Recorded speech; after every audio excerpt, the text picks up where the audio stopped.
नमस्कार, संगीतास लाईफस्टाईल या चॅनलवरती तुमचं स्वागत आहे. आज आपण इथे पाठीमागच्या गळ्याची डिझाईन पाहणार आहोत. तर 38 छातीचा ब्लाऊज आहे, बोटनेक ब्लाऊज आहे. कमर आहे 32 इंच आणि छाती 38 इंच आहे.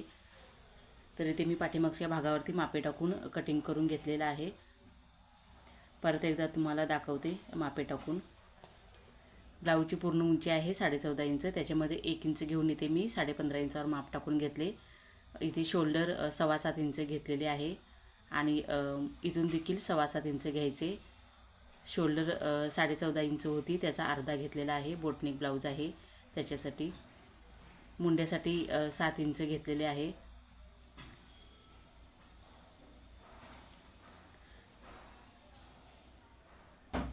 इथे मुंड्याच्या गोलाईसाठी 1.25 इंच घेतलेले आहे. गळा रुंदी 4 इंच घ्यायची. इथे मुंड्याच्या साईडला अर्धा इंच डाऊन करून घेतले. इथे सरळ रेष आखून घ्यायची अशा प्रकारे. इथून खालच्या साईडला 4 इंचावर माप घेतलेले आहे. इथून देखील 4 इंच घ्यायचे.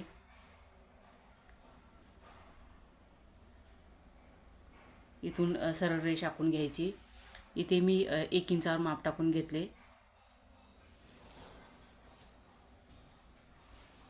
इथे पाठीमागच्या गळ्याची जी गळ्याची पट्टी आहे ती 3 इंचाची तयार आहे. तर त्याच्यामध्ये मी पावणा इंच घेतले. म्हणजे मी खालच्या साईडून 4.25 इंचावर माप टाकून घेतले. इथे मी मध्य काढून घेतला, जो आपण गळ्याचे माप टाकून घेतलेले आहे तिथे. आणि अशा प्रकारे इथे आपल्याला आकार काढून घ्यायचा आहे. इथे मी हलकासा गोलाकार देऊन घेणार आहे गळ्याच्या डिझाईनसाठी.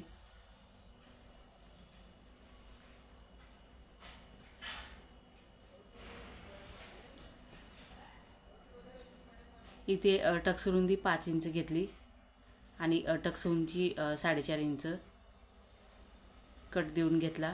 दोन्ही साईडला अर्धा इंच घ्यायचे. 1 इंचाची टक्स आली पाहिजेत. इथे मी वरच्या साईडला फ्रेंच कर्वच्या साहाय्याने गोलाकार काढून घेतला. परत एकदा इथे मी चेक करून घेते. अशा प्रकारे गळ्याला इथे मी आकार काढून घेतलेला आहे. त्याच्यानंतर कॅनव्हास पेपर मी गळ्याच्या मापाने कटिंग करून घेतलेला आहे. जो आपण अस्तरवरती आकार काढून घेतलेला आहे गळ्याचा, तो ठेवून घेतला. बंद साईड आपल्या साईडला घ्यायची. इथे मी पिना लावून घेतलेले आहेत. इथे कॅनव्हास पेपरच्या सोबतच आपल्याला अस्तरवरती गळा कटिंग करून घ्यायचा आहे.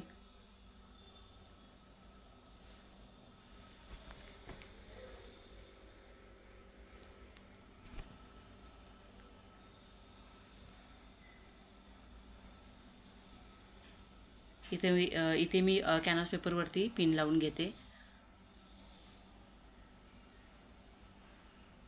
साईडून 1 इंचाचे कॅनव्हास पेपर राहिले पाहिजेत. अशा पद्धतीने कटिंग करायचे.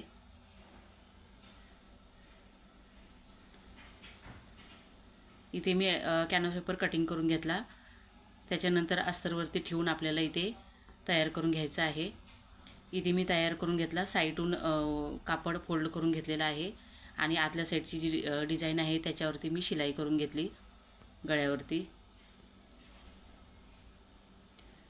इथे मधल्या साईडचा कापड आहे तो कटिंग करायचा.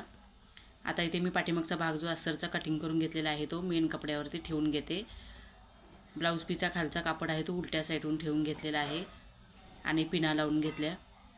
साईडून शिलाई करून घ्यायची. त्याच्यानंतर साईडचा जो एक्स्ट्राचा कापड आहे तो कटिंग करायचा. इथे मी शोल्डर डाऊन करून घेतलेली आहे, ती कटिंग केली नव्हती, तर इथे मी कटिंग करून घेते. दोन्ही साईडचे शोल्डरचे अर्धा इंच कटिंग करायचे होते, बाकी राहिले होते ते कटिंग करून घेतले. त्याच्यानंतर साईडून शिलाई करून घ्यायची.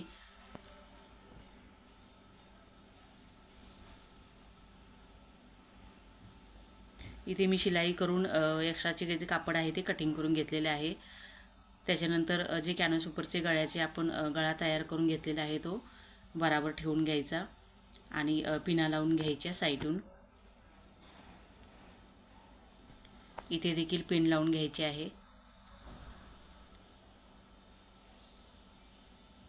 खालच्या साईडचा जो ब्लाऊज पीसचा कापड आहे तो मी सरळ बाजूने ठेवून घेतलेला आहे. त्याच्यावरती कॅनव्हास पेपर तयार करून घेतलेला आहे, तो ठेवून घेतलेला आहे.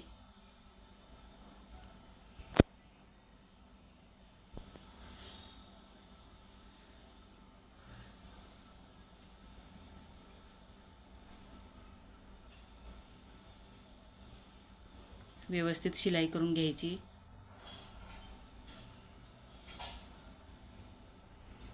अशा प्रकारे इथे मी पूर्ण गळ्यावरती शिलाई करून घेतलेली आहे. त्याच्यानंतर आतल्या साईडून मी कट देऊन घेतले आणि इथला मधला साईड आहे ती कटिंग करून घ्यायची. त्याच्यानंतर आतल्या साईडला गळा परतवून घ्यायचा आहे. त्याच्या आधी मी आतल्या साईडून गळ्यावरती कट देऊन घेतलेले आहेत. वरच्या साईडून इथे मी आतल्या साईडला कॅनव्हास परतवून दाबटीप देऊन घेते गळ्यावरती.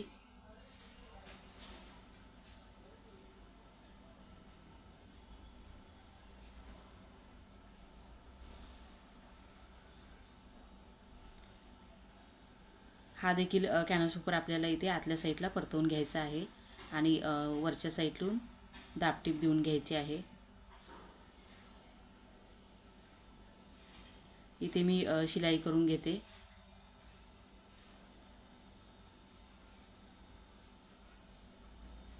इथे मी पूर्ण गळ्यावरती शिलाई देऊन घेतलेली आहे. त्याच्यानंतर इथे मी कॉपर कलरची लेस घेतलेली आहे, कारण ब्लाऊज पीसची जी बॉर्डर आहे ती कॉपर कलरमध्येच आहे, म्हणून त्याच्यासाठी इथे मी कॉपर कलरची लेस लावून घेतली. लेसवरती डबल शिलाई देऊन घ्यायची. अशा प्रकारे इथे मी पूर्ण गळ्याला लेस लावून घेतलेली आहे. त्याच्यानंतर इथे मी टक्सला शिलाई देऊन घेते. दुसऱ्या साईडची देखील टक्स शिलाई करून घ्यायची आहे. डबल शिलाई देऊन घ्यायची.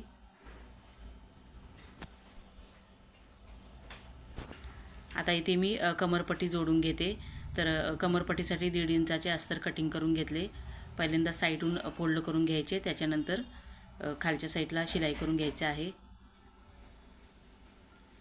इथे मी रनिंगची दाबटीप देऊन घेतली. अशा प्रकारे इथे मी शिलाई करून घेतलेली आहे कमरवरती. इथे आपल्याला लटकन बनवायचं आहे, तर त्याच्यासाठी मी कापड फोल्ड करून घेतला. दोन्ही साईडून 3.5 इंचावर माप टाकून घेतले लटकनसाठी. अशा प्रकारे आपल्याला इथे 3 लटकन बनवून घ्यायचे आहेत.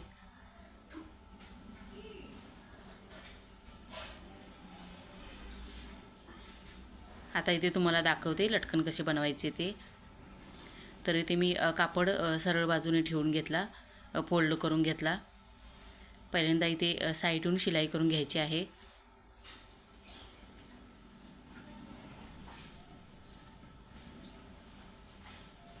सरळ बाजूने फोल्ड करून घ्यायचे आणि शिलाई करून घ्यायचे.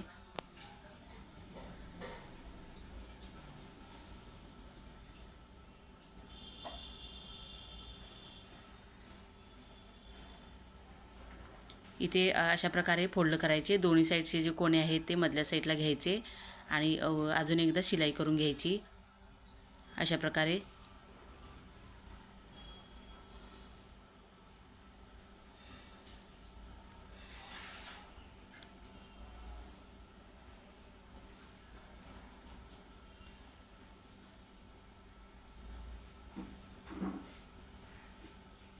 साईडचे एक्स्ट्राचे जे कापड आहे ते कटिंग करायचे. त्याच्यानंतर इथे मी दोरी नॉट्स बनवून घेतलेली होती, ती 2-3 तुकडे करून घेतलेले आहेत, कटिंग करून घेतलेले आहेत.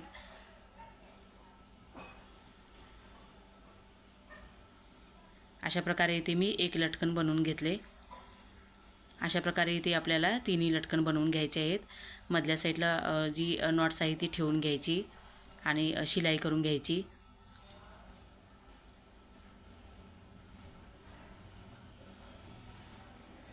अशा प्रकारे इथे मी 3 लटकन बनवून घेतले.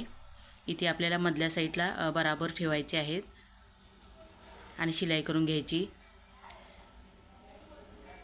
मधल्या साईडचे जे लटकन आहे ते थोडेसे खाली घेतलेले आहे आणि दोन्ही साईडचे आहेत ते थोडेसे वरच्या साईडला घेतलेले आहेत, म्हणजे दिसायला छान दिसते.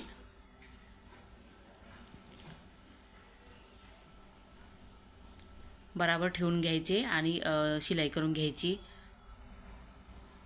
इथे मी वरच्या साईडला देखील लटकनची जी नॉट्स आहे त्याच्यावर शिलाई करून घेतली, म्हणजे व्यवस्थित नॉट्स बसेल आतल्या साईडला.